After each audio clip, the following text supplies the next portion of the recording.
Hey, this is Vanda, host of the Hormone Health Class podcast. I joined Adam's podcasting business school group coaching program because I needed help with growing my podcast.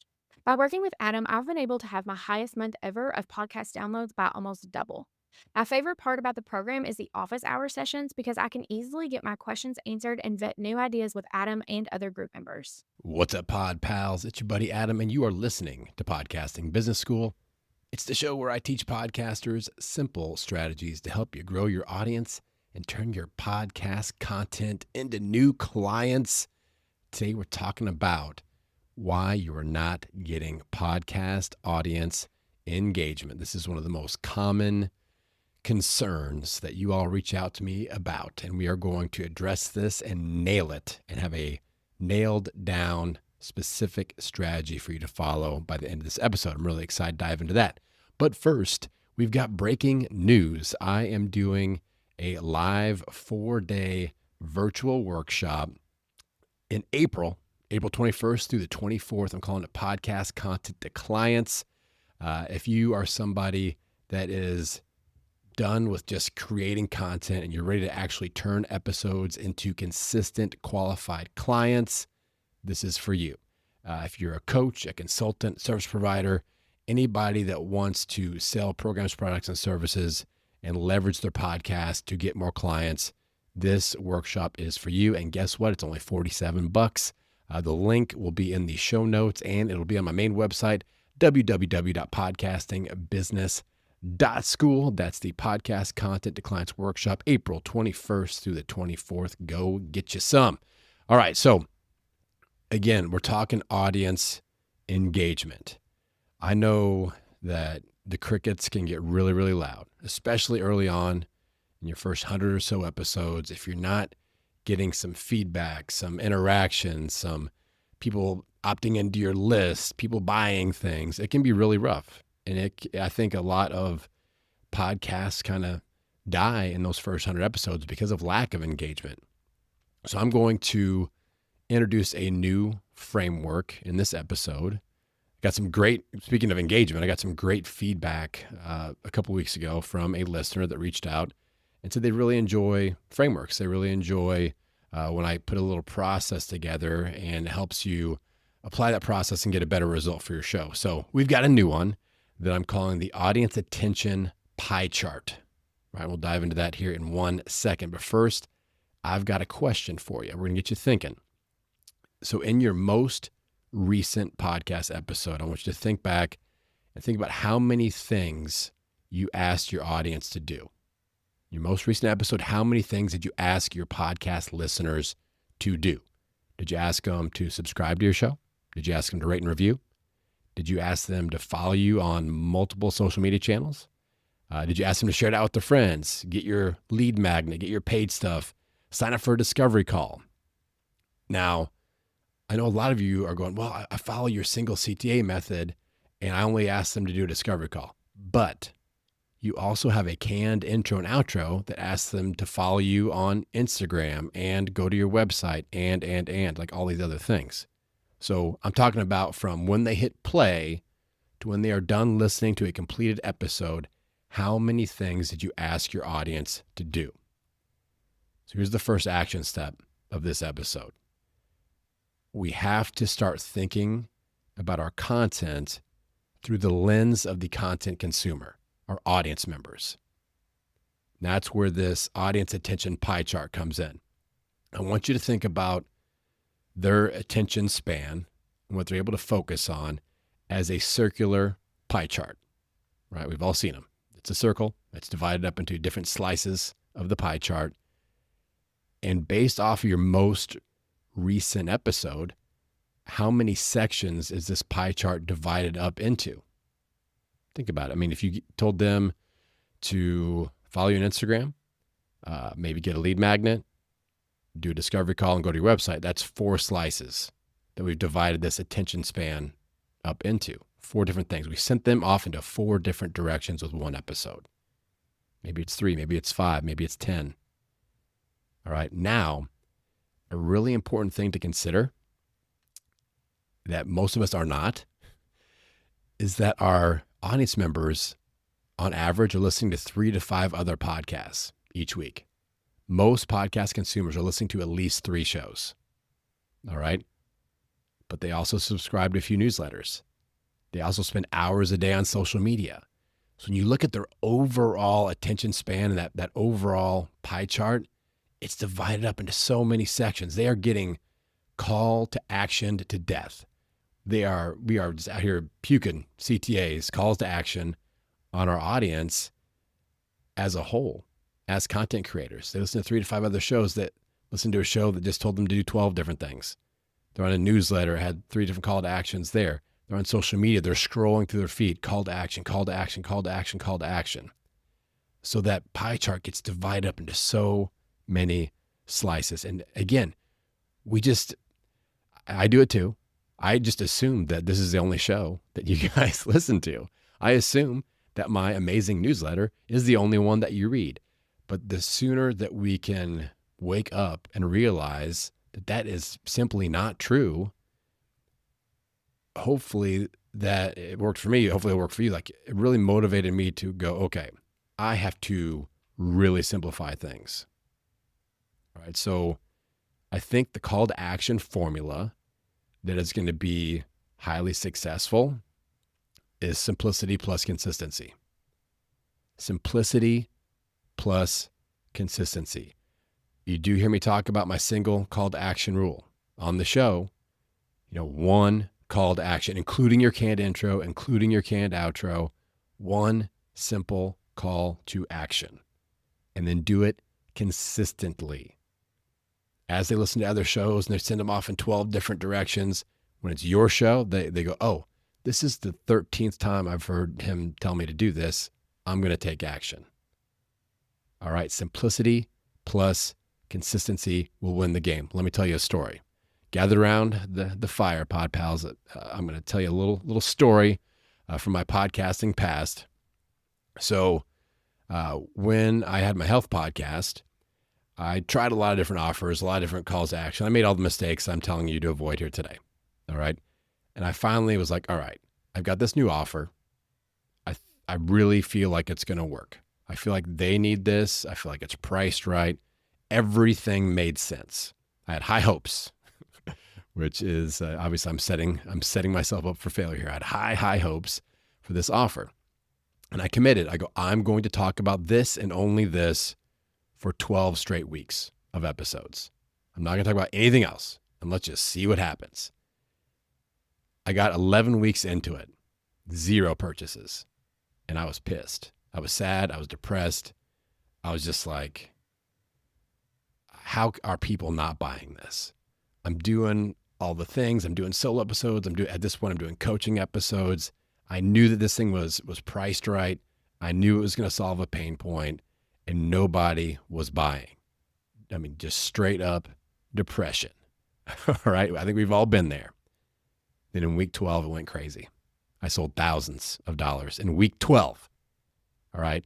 It wasn't like a trickle. It was floodgates. And then I had several weeks in a row of multi-$1,000 per week in sales. So if I had quit at week 11, I wouldn't have seen any of that. And I wouldn't have had, what ended up being a really successful offer for that brand. It took me 12 weeks of only talking about one thing. So all of us are out here, complaining that they mentioned something once and nobody bought it, or they mentioned something for 4 weeks, but they also mentioned 4 other things during those 4 weeks and nobody took any action. Simplicity plus consistency.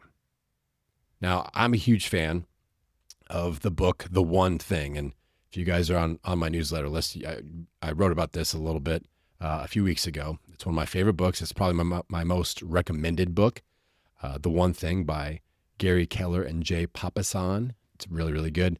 But it talks about dialing in on one thing. So this is applying the one thing strategy to what we're talking about here today. Here's the one thing question that we need to think about. What is the single call to action that if your audience were to actually take it, it would have the greatest overall impact on your brand or your business? Let me repeat that. What is the one singular action that if your audience were to actually take it, it would have the greatest overall impact on your brand and your business. You need to spend some time thinking about this. It's probably not following me on Instagram. It might be. Maybe if you know that if you get somebody to follow you on Instagram and it just freaking converts and you sell from there, a great example would be my pod pal, Abigail Pugh. Shout out to Abigail. She crushes on Instagram. So that's a great example of when she's on her podcast, I would be shuttling people over to follow her on Instagram, and she sells like hotcakes in those stories. I'm hoping to have her back on the show to talk about this strategy. Abigail, if you're listening, you know my email. But that's a great example of she should be talking about Instagram. But if you've got 44 followers on Instagram and no engagement, we don't need to be asking people to follow you on Instagram from the show. That's not the single CTA. That's not your one thing CTA. All right. For me, it's something I'm actively promoting, or it's a discovery call or joining my newsletter. I know that obviously my call to action a lot of times, we're going to get into specific percentages here in a second, but a lot of times I talk about my discovery call, and that's my one thing call to action during these episodes, because I know, if people sign up for a podcast profit potential discovery call, they're interested in doing business with me. And the more of those conversations I have, the more I build my client roster with my group coaching or one-to-one consulting or whatever. So that's a really high impact call to action that I do not want to distract from. With my newsletter, I know that if people are listening to this show and subscribe to my newsletter, the chances of that person eventually spending money and investing time and money with me as a client really increases. So that's a high impact CTA for me. Obviously, if I ask you to follow me on Threads or something like that, or share it out or whatever, I cannot afford to distract you with those things. But I'd love it if you did those things. Yes. Do some of you guys do that? Yes. And I appreciate it. But my one thing is my one thing. And we got to dial in on that. And this is hard. I know a lot of you are like, oh my God, but I have so many things. It's the fear of missing out. FOMO really screws us on this. All right. FOMO just ruins it, because we're like, but what if, Adam, the person that is the ideal client has the money, would probably buy my 5K offer, is listening to this one episode, and I talk about my newsletter instead of pitching this 5K offer? What if I don't inform them about this offer? What happens then? I just missed out. So then we CTA puke on them and go, hey, it's like we're trying to spread this net out of CTAs and like we're going to scoop up people, but it has the opposite effect. We give them so many CTAs that choose to do zero. Remember our mantra.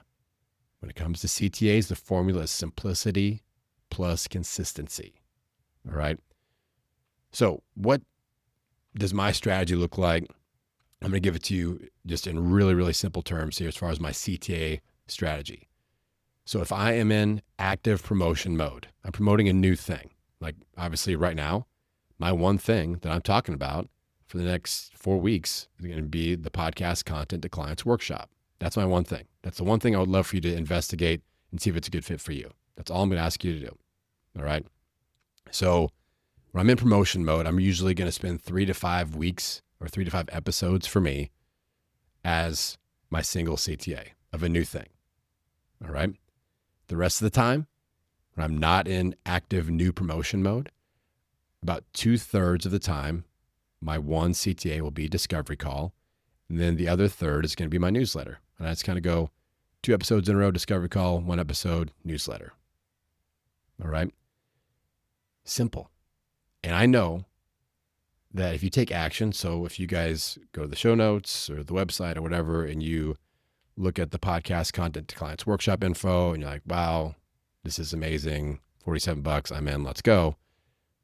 That's the one thing. Like that is the best action step that you could take today. That would be the best result I could get from creating this content and helping you accomplish and solve the problem that you're looking to solve, accomplish the goal that you want to accomplish. And the rest of the time, I'm like, hey, here's my discovery call link. Hey, here's my newsletter link. But I'm only talking about one of those things and really hammering that with simplicity and consistency over time. Now, here's the big question that we addressed a little bit earlier with that FOMO about offers and things like that. So Adam, what about offer awareness, offer that a few of you will do, a few of you are doing, and I applaud it. More people are starting to do this. We have to leverage testimonials. That's why I don't have the Podcasting Business School jingle at the beginning of these episodes. What do you hear? And if you skipped it, shame, know your name. Go back and listen to it. Listen to my intro. With each piece of my content, I'm trying to lead by example. And my clients know this because I talk to them when we do group coaching or whatever. I'm like, go back and listen to this episode. I'll teach them a thing. Oh, here's a great example that I do in this episode. Go back and listen to it and you'll see how I do this. So I talk a lot about leveraging testimonials as my intro. I teach this. I teach it to as many people as will listen to me about this. This is so much more effective than that little jingle that everyone skips. Everyone skips. If I had a jingle, you'd hear the music, you would skip until you don't hear the music, and then you're like, let's party. All right? So how we get around that FOMO about not talking about our offers, let your client talk about your offer for you. Do a 60-second testimonial audio clip. They aren't giving a CTA in that. They aren't going, go to Adam's website, blah, blah, blah, and go buy the thing. All they say, I give them a little template. I say, hey, just fit your testimonial within this little template where I'm like, hey, my name is from whatever podcast. I hired Adam because I enjoy working with Adam. I usually say, mention the thing that you did, like group coaching or whatever. The thing I enjoyed most about, name, offer here. The best part about working with Adam is, or the result that I got is, whatever. So they're going to mention that they're in my Podcasting Business School group coaching or one-to-one consulting, or they bought a Course Plus office hours program or whatever. So they're going to mention the offer in there. That creates name recognition. So now when people listen to your show, and I would put this at the beginning, not the end, because people skip the end, right? The outro is highly skippable. People are like, got the stuff, show is over, don't need to listen to this thing at the end. I would put this as the beginning of your show. Again, I'm teaching and leading by example with my show. Look at what I do. It works. It's different. It's a pattern disruption, y'all. So people hear that through this testimonial, you guys understand that there is an offer that I sell and is usually talked about in the testimonial, and people are getting a result from this offer. And it's not an ad from me. It is a fellow Podcasting Business School audience member talking. And that's how we get around the FOMO of not talking about our offers. Because now, what if my main call to action is discovery call? You just heard somebody talk about a result that they got from working with me, and then my main CTA is discovery call. That kind of connects the dots, right? So in general, we just have to kind of chill and really play it cool. We got to sit back, play it cool, and repeat after me. What is our mantra? Simplicity plus consistency. Give them one high impact thing for your business to do. And it's also going to be high impact for them, right? And then talk about it with consistency. Play it cool, pod pals. All right. So before I let you go, one final reminder, what is my one thing for today? The Podcast Content to Clients Workshop. If you're doing this as a hobby, I feel like 90% of podcasters are kind of doing it as a hobby. This isn't for you. But for the other 10% of people that have an online business and your podcast is a part of your client acquisition and marketing strategy, this workshop is exactly for you. All right. I'm really excited about it. 4 days, we're going to be digging in. I'm creating a private podcast feed where I'm going to deliver the homework and the lesson of the day via private podcast. Then I've got a Zoom room set up. I'm going to pop in live, and I'm calling them IQ sessions, implementation and questions, to help you work through the homework. Got a workbook. It's going to be really good. It's only $47 freaking dollars. I'm going to charge more next time. This is kind of like a beta for this one. I haven't done a paid workshop in a long time, so I figured I'd make it a great price that you cannot afford not to do. Pod Pals, the link is in the show notes, the website, podcastingbusiness.school. With that, I'm going to send you out into the world wishing you health, happiness, and many downloads. I will see you on the next episode. Hey, Pod Pals, it's Alexa Bradley Hulsey from the Notes from Your Acupuncturist podcast. I want to tell you about my favorite episode of Podcasting Business School. It's episode 287, which is all about the importance of doing solo episodes. So when I started my podcast, I had the intention of only doing interviews. But after learning a thing or two from Adam, I realized how important solo episodes are for expert positioning and building audience engagement. I've just released my second solo episode, and the feedback from my audience has been great. So, if you have a fear of doing solo episodes like I did, you need to listen to episode 287 of Podcasting Business School. The title is Should You Stop Doing Interviews on Your Podcast? And it's full of great information. Check it out.